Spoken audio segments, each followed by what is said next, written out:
What's happening, folks? Back with another reaction, back with some more Kajagoogoo.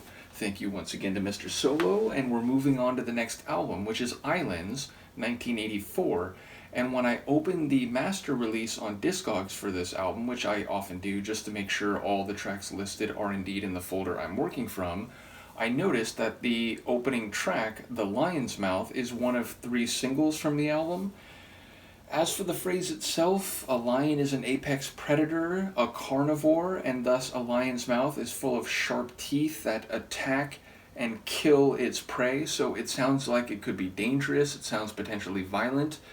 But lions also represent something regal. They are the kings of the animal kingdom, and thus it could relate to significance or power in that regard. And the aperture through which that power is articulated, I suppose that's really getting into metaphorical territory, but yeah, it's an intriguing and in some ways poetic title, so I'll see what I can catch on first listen. This is Kajagoogoo. The track is The Lion's Mouth, and it's the opening track on their 1984 album, Islands.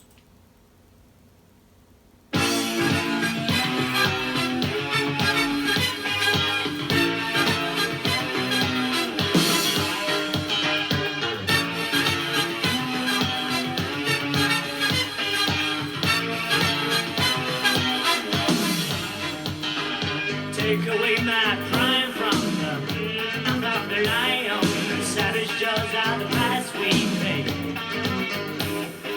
Take away the lies, let me see with my own eyes, walk along the narrow way.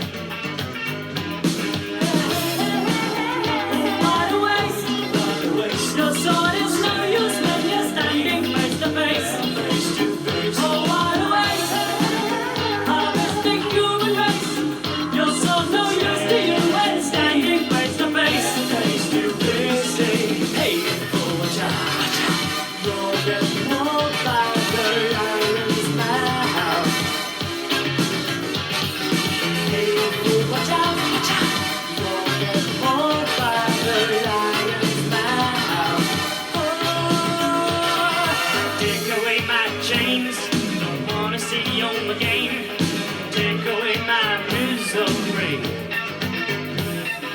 Take away my blindfold, don't wanna belong to the old. Pick it up and set me free.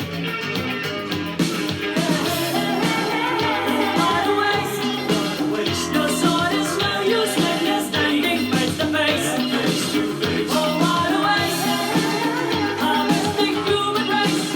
Your sword no use to you when standing face to face. Face to face. Say, hey, you fool, watch out, watch out. You'll get more by the lion's mouth. I don't think so. Hey, you fool, watch out, watch out. You'll get more by the lion's mouth. I don't think so.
And then a very rapid fade in the end. Okay, like lyrically first, We do hear reference to the danger, hey, watch out, you'll get mauled by the lion's mouth, but also a reply, I don't think so. So it sounds like there's a bit of a dialogue going on here. And there's also reference to other facial attributes and characteristics, meaning, there's a line about, what was it, take off my blindfold, I want to see with my own eyes. And then the idea that, like, the sun isn't relevant if you're standing face to face because you're essentially like blocking out the sun from hitting either of your faces, and thus like maybe things aren't fully revealed or illuminated. And what was it, like there's a second time around where it's like the sun, it's almost like it's making a statement about humanity more broadly, that like humans, like, when you're face to face, your sun isn't relevant. I think it's like your sun. So, yeah, I don't quite know how it all ties together, but as I said, it feels like we're getting two different perspectives. It feels like there's a fair amount of metaphor or figurative meaning afoot, and the face is clearly like a visual indicator for the concepts that are being talked about, whether it's a mouth with sharp teeth that is dangerous, or eyes that can perceive things as they are, but which also need light in order to do so. So yeah, I don't quite know what to make of it narratively or thematically. It feels more like a snapshot, not like a story with a clear beginning, middle, and an end. I will say there's that section where it sounds like a female voice, or at least like a higher, more melodic vocal line comes in with like a hey, hey, hey, something like that. That transition and the second part of that moment is my favorite part sonically. I really enjoy that sound. Obviously, overall, we have a heavy funk feeling with, sort of the bass groove and the brass in particular.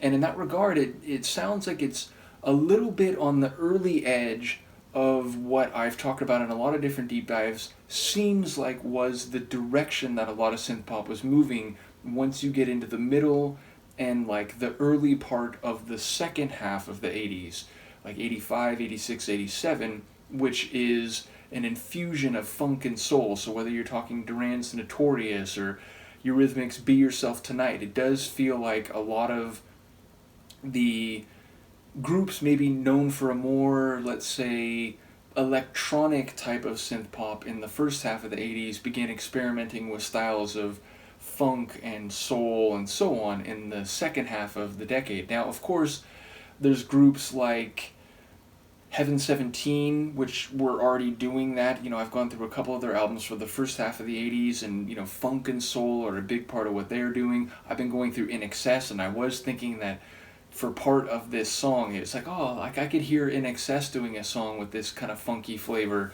So yes, I'm aware, it wasn't just once you get to 85, 86, 87, but yeah, it feels like this is on the earlier edge of that trend in synth pop at large. Nevertheless, I do enjoy the tune, and in particular, I enjoy that like female ?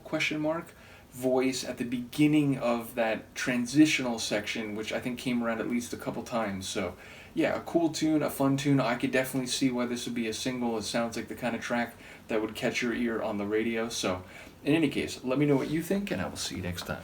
Peace.